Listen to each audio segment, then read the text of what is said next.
So here we are. This is the receive room for today's test.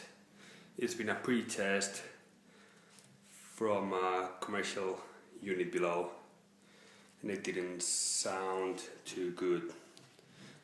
This is because sound was entering through the skirting we have here, which has been ripped off completely throughout the whole perimeter. And we can see the ply in the floorboards.